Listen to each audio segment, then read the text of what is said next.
the son of Richard Boone, verifies the gossip regarding his personal life. On June 18, 1917, Richard Allen Boone was born in Los Angeles, California. Given the tough authority he would eventually portray on television, Boone's ancestry seemed almost prescient. He was the grandson of renowned frontiersman Daniel Boone. But he didn't follow a traditional or quick route to acting. Boone studied acting at Stanford University, where he also gained a profound respect for the arts, literature, and philosophy, interests that would subsequently contribute to his performance's reflective intellectual quality. Boone flew perilous combat flights in the Pacific region as a navigator in the U.S. Navy during World War II, before Hollywood ever claimed him. His worldview was permanently altered by the event, which also gave his subsequent performances a sense of realism, fatigue, and moral weight that acting school was unable to impart. Boone understood difficult men, unlike many performers who just played them. Following the war, Boone took acting seriously again and studied at the renowned actor Lee Strasberg's workshop. There, he developed a methodical, emotionally based style of performing that distinguished him from many of his peers. He played a variety of roles in movies and television shows early in his career, frequently as villains, soldiers, or stern authority figures. Even in supporting parts, he was memorable because to his commanding physical presence, he was over 6 feet tall, and his rich, baritone voice. Boone's casting as Paladin in Have Gun Will Travel in 1957 marked a turning point in his career. Paladin was a sophisticated, highly educated mercenary who cited Shakespeare, demanded exorbitant payments, and adhered to a personal code of ethics, in contrast to the simple gunslingers of classic westerns. Wearing all black and lodging at the posh Carlton Hotel in San Francisco, Paladin was a gunfighter and philosopher who valued reason over violence but never backed down when justice demanded it. The series became significantly more cerebral than its genre peers thanks to Boone's characterization. He frequently clashed with network executives who misjudged the audience's desire for depth because he focused on good screenplays, difficult moral quandaries, and sophisticated dialogue. Have Gun Will Travel, which appealed to both adults and children and served as a tribute to Boone's artistic integrity, rose to prominence under his direction and became one of the most highly regarded westerns of its era. Outside of the show, Boone kept taking on difficult parts that demonstrated his versatility and gravity as an actor. He featured opposite John Wayne in movies like Big Jake 1971, The Kremlin Letter 1970, and The Tall T 1957, where his portrayal of a dangerous criminal demonstrated his extraordinary ability to portray intelligence and menace 03-26 without going overboard. He was equally good as an enemy as a hero, frequently making it difficult to tell the two apart. Playing a former gunfighter who became a forensic-minded investigator, Heck Ramsey gave Boone newfound success on television in the 1970s, bringing intelligence and development to a genre position once more. Similar to Paladin, Boone turned what would have been a traditional character into a reflective, forward-thinking person, demonstrating his lifetime dedication to depicting individuals who matured, inquired, and adjusted. Richard Boone maintained the depth, command, and distinctive presence that had made him one of Hollywood's most powerful actors in the last exciting phase of his film career. He made appearances in The Great Niagara in 1974 and Against a Crooked Sky in 1975. Both of which gave him the opportunity to hone the tough, tired characters he so masterfully portrayed. Boone made his third reunion with John Wayne around this time, adding his gravitas to Wayne's last and most significant movie, The Shootist 1976. The partnership was very moving.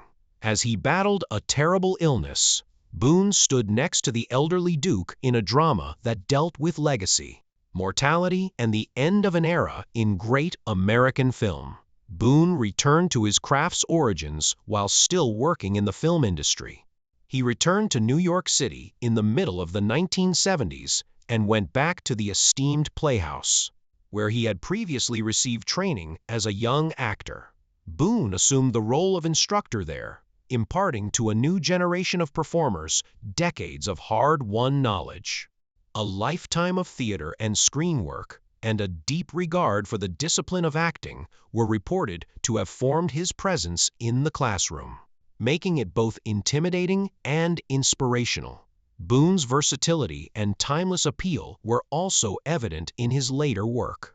He embraced the gritty tone of the spaghetti Western genre in God's Gun 1976, sharing the screen with a remarkable ensemble that includes Leif Garrett, Lee Van Clee, and Jack Palance. He later starred in the sophisticated remake of The Big Sleep in 1978 and the daring fantasy feature, The Last Dinosaur, in 1977, solidifying his reputation as an actor who could change with the times without losing his unique style. Boone's powerful voice, rather than live action, was one of his most memorable late career contributions. 06-11. He delivered the deep, ominous, and enduring voice of the Dragonfog in the 1977 animated version of The Hobbit by J.R.R. Tolkien. His portrayal of the fabled creature gave it an air of menace, cunning, and haughtiness that has endured among fantasy lovers for generations.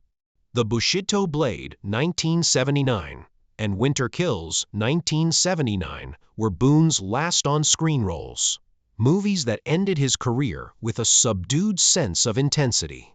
His performances maintained the power and emotional impact that had characterized his work for decades, even as his health deteriorated. These final roles marked the conclusion of an incredible career and left a legacy of memorable characters, compelling narratives, and lasting influence in the history of American film and television. They were a fitting farewell. Love, change, and strong family ties characterized Richard Boone's personal life, which was as complex and exciting as the tough characters he portrayed on screen.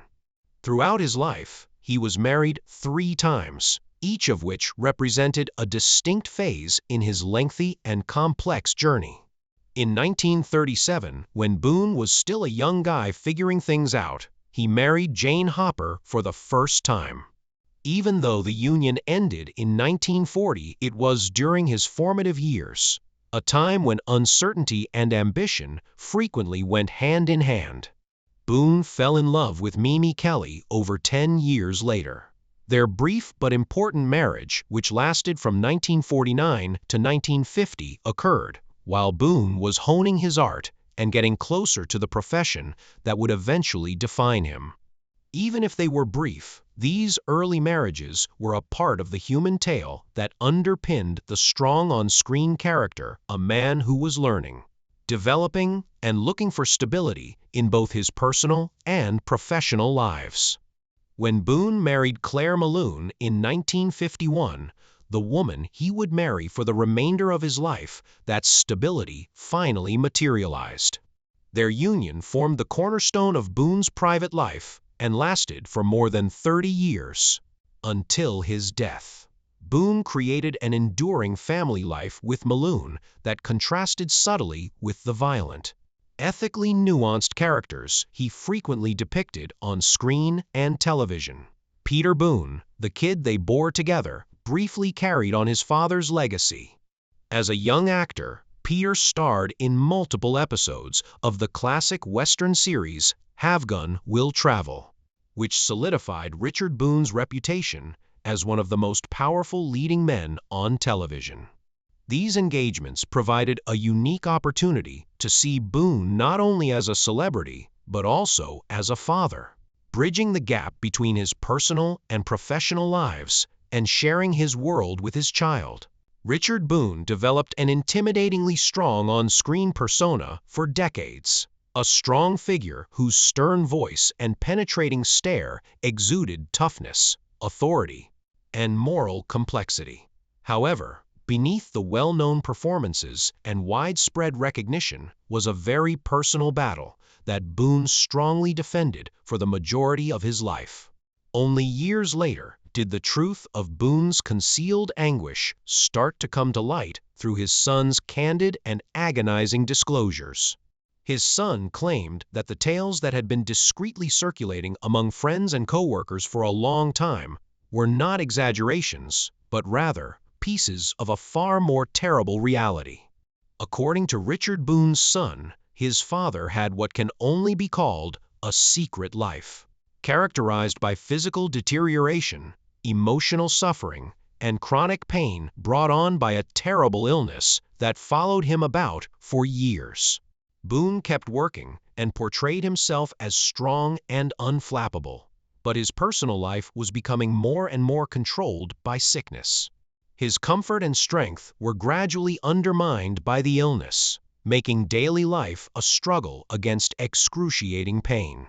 Those closest to him saw how the man, who was praised for his toughness, was actually fighting a never-ending internal battle that he hardly ever let anyone see.